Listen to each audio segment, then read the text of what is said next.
This news update is brought to you by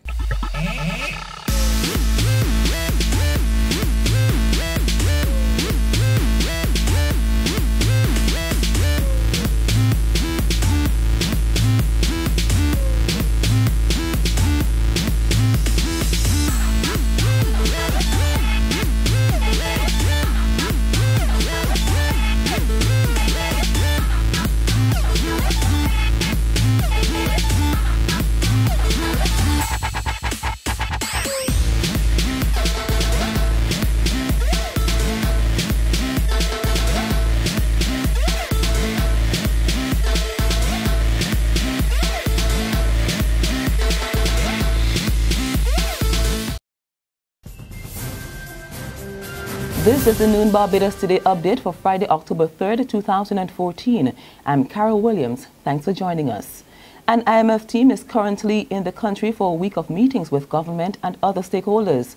The visit, which is said to be a routine one, comes on the heels of calls for the Frontal Stewart administration to enter a new structural agreement with the Washington-based institution. The government is yet to make a public announcement on whether it will pursue such a program to help address the country's financial woes. Health authorities are keeping a close eye on the United States, which reported its first case of the deadly Ebola virus this week. Acting Health Minister Donville Innes admits it's cause for concern, but he says the ministry is vigilant and continues to implement measures to keep the island Ebola-free. We are ever mindful of the threat posed to the world today due to the Ebola, whose origins are obviously in Africa. And of course, once it has now reached the US of A this week, there will perhaps be some red flags being raised. The Ministry of Health is not going to go into any panic mode. There are protocols that have been in place for many years to deal with communicable diseases, which the Ministry continues to follow. There are certainly World Health and CDC and other reputable international bodies that give updates on these illnesses and what we can do and what we ought to be doing. And the Ministry of Health continues to be updated by these organizations. We continue to work closely with the Pan American Health Organization office in Barbados. So I believe those protocols are being followed. The plight of several groups in the country has caught the attention of the Catholic Church. Bishop Reverend Jason Gordon says the church has been reaching out to the unemployed through a program called People Helping People. He says the church is also trying to reach out to an increasing number of people who say they do not have any religious affiliation. We have several concerns, but it is one of the major concerns. The people who are saying they're spiritual but not religious, that means that they're praying at home but not belonging to a community of faith. But also those who are saying that they have no religion, which means that they don't have a belief system to which they adhere to. So those two demographics would be one of the concerns that we would address formally as synod. The other one are those who are no longer employed and those who are in need of help because of losing their jobs, and we're putting things in place, and that's why service is a major pillar of the synod also. And another one is how do we help our Catholics who want to be good Catholics ground themselves in a more vital faith that is relevant to this time, especially our young people. Those issues, among others, will form part of the Church's first ever synod in 44 years of diocese, which will be held from October 16 to 19.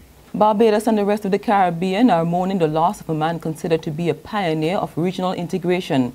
Fred Cozier, the first Secretary General of CARIFTA, the precursor to the Caribbean community, died on Wednesday at the age of 94.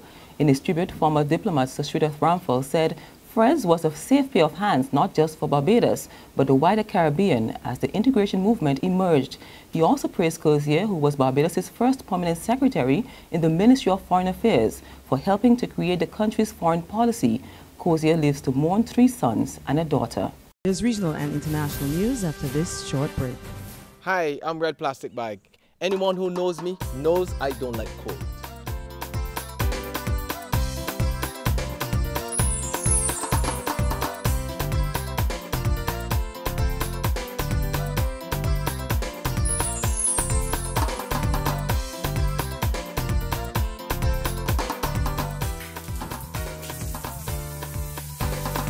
Sunshine reigns in my country. I love it. Get your sun power.